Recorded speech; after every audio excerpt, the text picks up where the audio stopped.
Bom, nessa edição do Jornal da Manhã, aqui conosco Vera Magalhães. Tudo bem, Vera? Bom dia para você. Bom dia, Tiago. Bom dia a todos no estúdio, a todo mundo que nos ouve e nos assiste nesta manhã, dessa vez sem imagem. Ô Vera, na capa de todos os jornais, o senador Aécio Neves, o ex-presidente da construtora Odebrecht, Benedito Júnior, depôs do processo de cassação da chapa Dilma Temer, mas acabou complicando mesmo a situação do tucano Aécio Neves. Eu te pergunto, Vera, isso já era esperado ou não?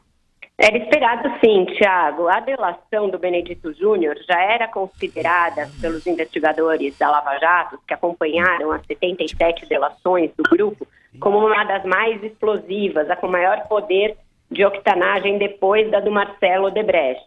Por quê? Porque ele foi presidente durante muitos anos do braço construtora do grupo, da Odebrecht Infraestrutura, que é a construtora do grupo.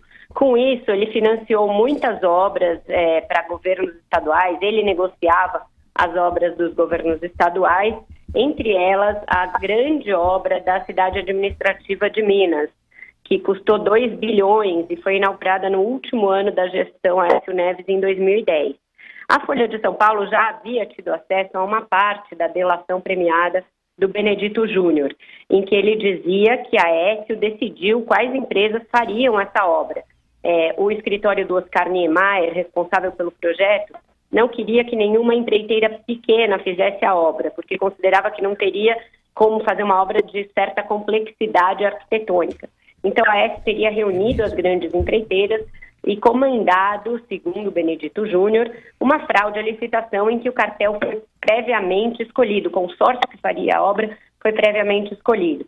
Isso teria sido feito mediante a promessa de uma propina de 2% a 3% nesta obra.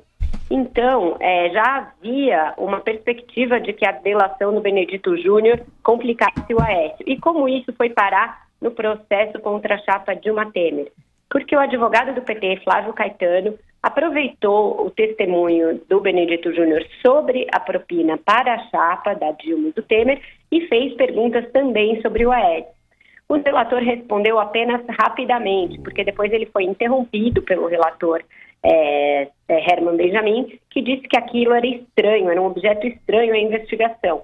Então, o que ele relatou? Ele relatou 9 milhões no Caixa 2 para a campanha do Aécio de 2014, que isso teria sido entregue para a campanha dele, à presidência, do Pimenta da Veiga ao governo de Minas e do Antônio Anastasia ao Senado, que teriam sido pagos 3 milhões para o marqueteiro Paulo Vasconcelos, da campanha do Aécio, e o resto dado para essas outras campanhas. Todos negaram as acusações. O Aécio disse que recebeu no Caixa 1 da empresa e está dizendo que quer ter acesso à íntegra da delação para poder se defender.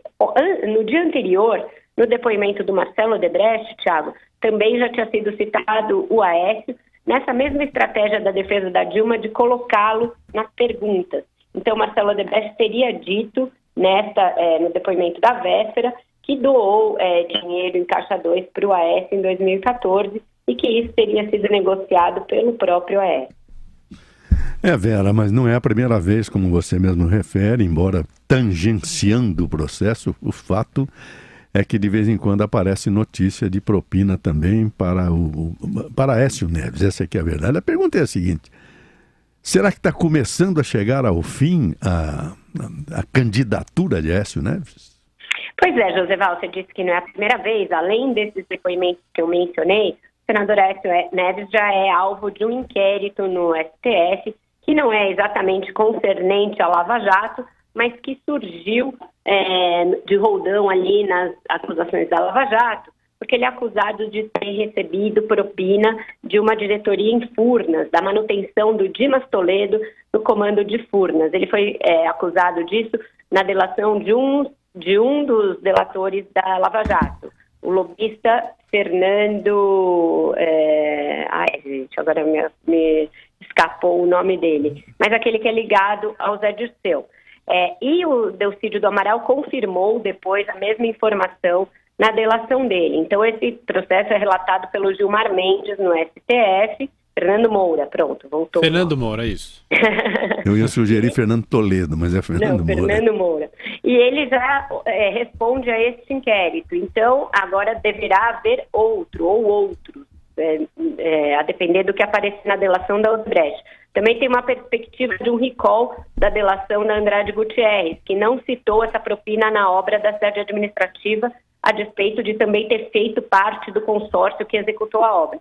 Então, realmente, vai se complicando a situação do senador Aécio Neves. Isso já era esperado por ele próprio e por aliados seus, que dizem que se ele for incluído nesse turbilhão da Lava Jato, vai ficar mesmo difícil uma candidatura presidencial dele. Ele espera ser salvo naquela distinção entre o chamado joio e o trigo, aqueles que só se beneficiaram, o só está entre aspas, tá? Porque é a tese dos políticos, de Caixa 2, e outros que enriqueceram e que foram beneficiários de propina. Mas veja que a acusação contra ele atinge as duas esferas. Ele é acusado de Caixa 2 e é acusado também de propina em obras públicas.